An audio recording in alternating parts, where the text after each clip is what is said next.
The idea for the food program came about first because staff were just really talking about how concerned they were about families and their ability to feed themselves and their children or seniors, because people were out of work, but also just anxiety levels. So it was kind of bubbling up as an idea, and then I just happened to reach out to Jody Green and Mike Halperin. Barbara called to talk about the situation on Lopez vis-a-vis the pandemic and the restaurants and the farmers and the food bank, and we just immediately felt that we needed to help. They're very passionate about food, and I just started talking about this idea with them and shared with them how some of my conversations with some of the farmers and restaurants, how they were really anxious about how their businesses were going to survive, and they're like, well, this seems like a great opportunity to save our businesses as well as feed the community.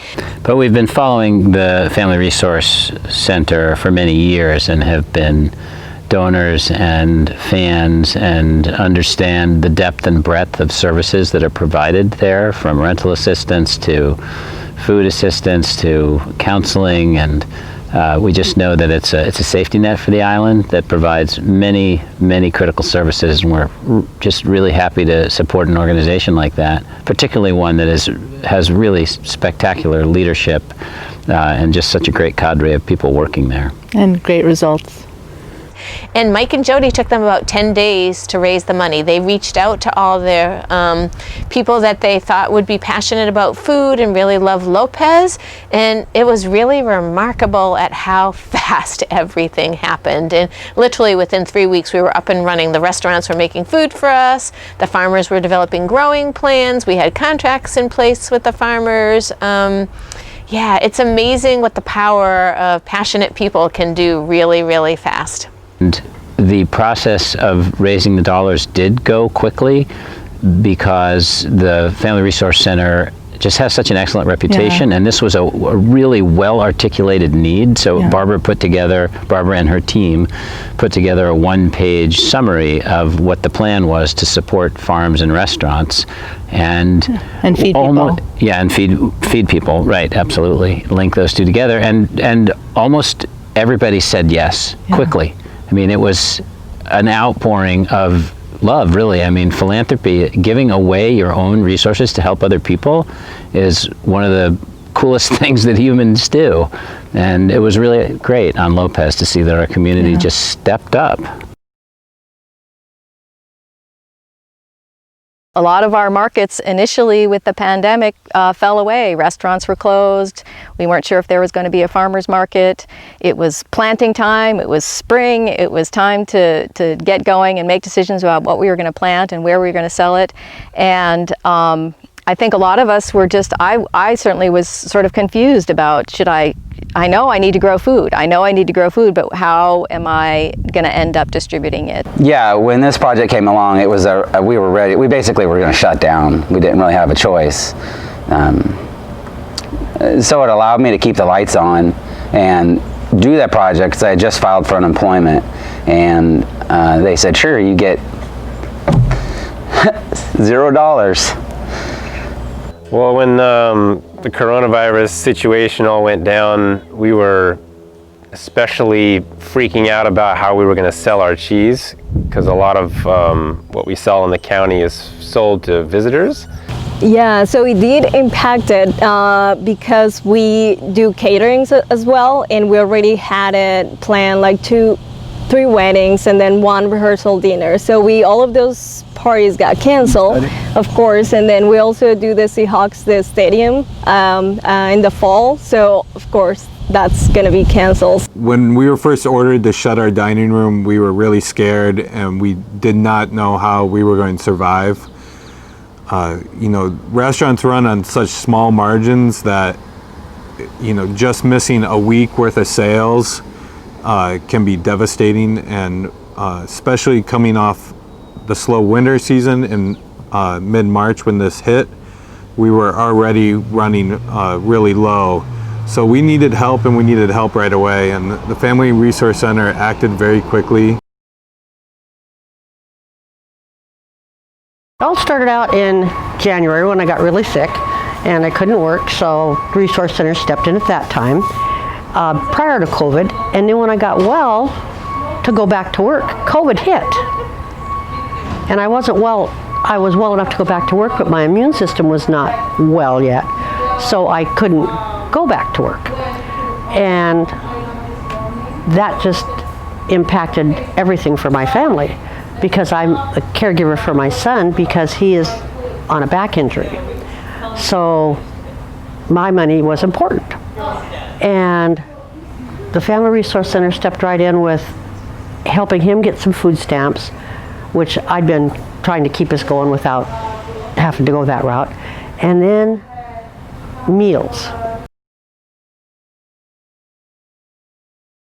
Because of the stay home and stay safe mandate, that was the birth of the new Lopez Fresh model.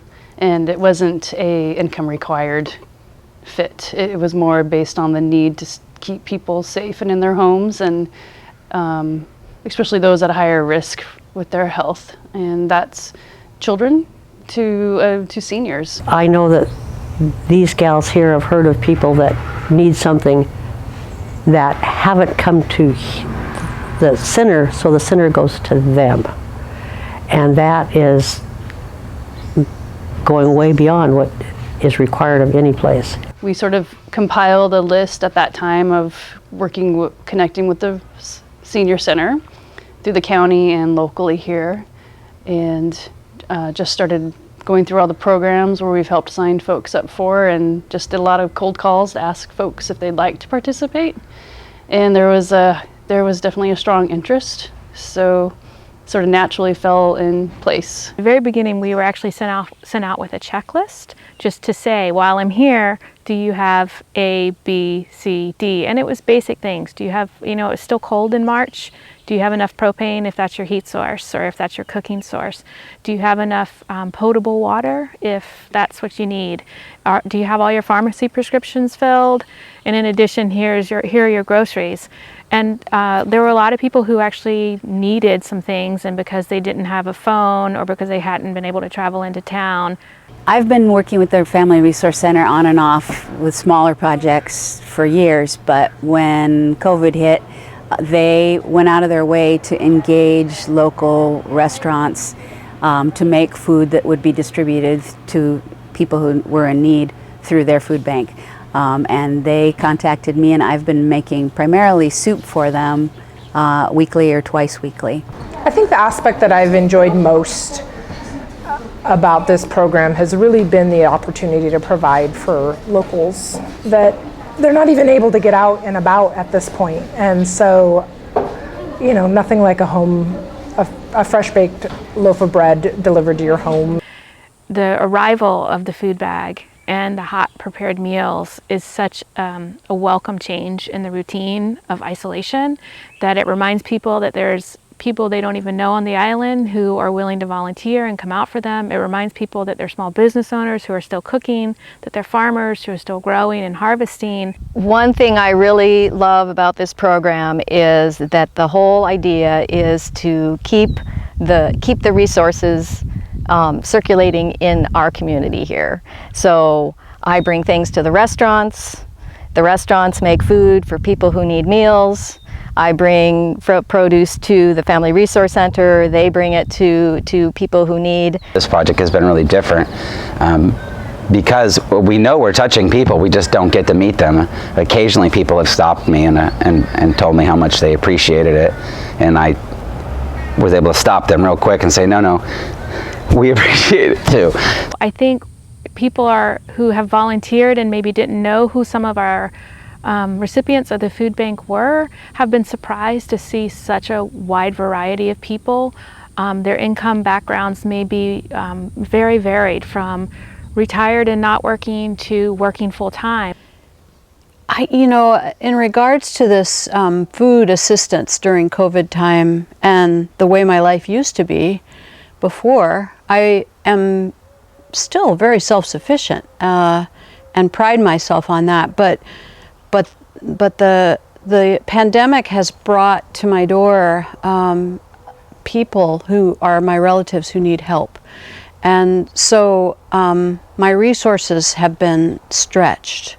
And this is a way to be able to share and know that I have enough to share. It's been a wonderful thing that the Family Resource Center has had the funds to pay the restaurant folks to make this food. It's been great, I think, from the point of view of getting a lot of local produce into the hands and mouths of the local eaters. So I got some wonderful tomatoes and stuff yesterday, so I'm getting produce too. And I'm not only eating it now, but I was raised to put it in the freezer. So, oh yeah, every bit's getting used. Well, it seems like the impact of this program has been twofold. I mean, the community seems incredibly grateful. I feel like it's been wonderful for morale. It's helped to keep people fed and keep them home and keep them safe. It certainly has helped us with our business in that we're able to stay open. I'm certain we wouldn't be open at all. We would be out of business if it wasn't for this program. This contract with the Resource Center to sell cheese, it's really helped me just feel confident that we'll be able to sell our cheese each week. We were just unsure if we were going to make it through this, and the support from the community and the Family Resource Center has really helped us feel confident that we can.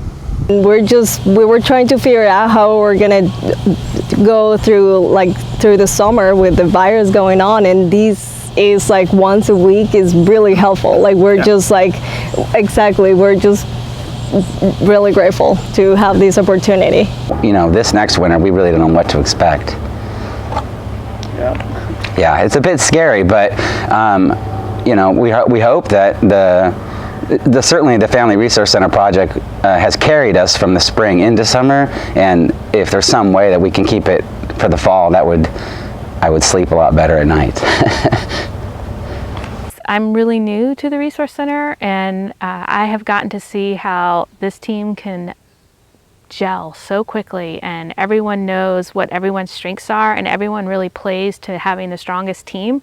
And if you think about what the Resource Center did in a 2.5-week period, they built an island-wide response that in other communities is usually 4 or 5 agencies plus government entity. So it's remarkable, and I'm just really proud to be a part of the team. So one thing that's been really important that came out of this is Lopez Fresh was always kind of self-serve, and what we now realize is that we were not fully meeting the food needs of this community before.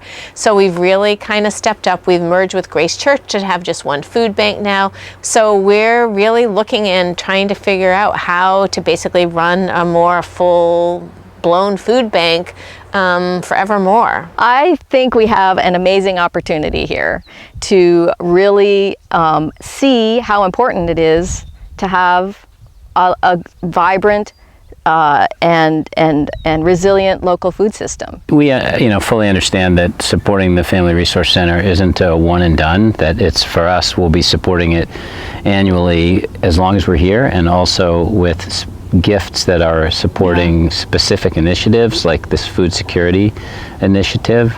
I just want to add a thank you to donors, because for one thing, for LIFRC staff, it's like we see and feel and experience all the anxiety and heartache that a lot of our clients.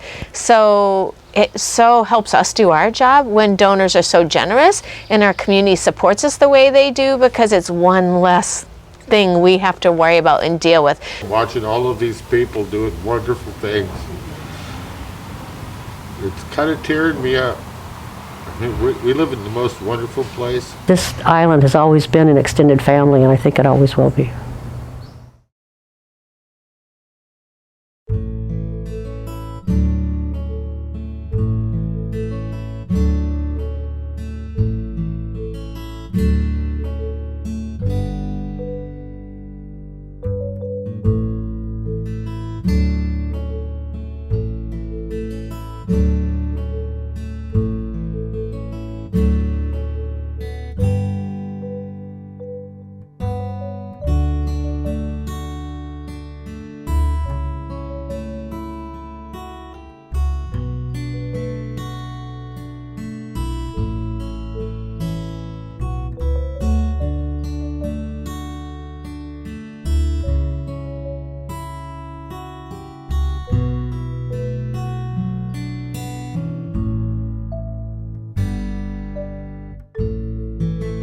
you.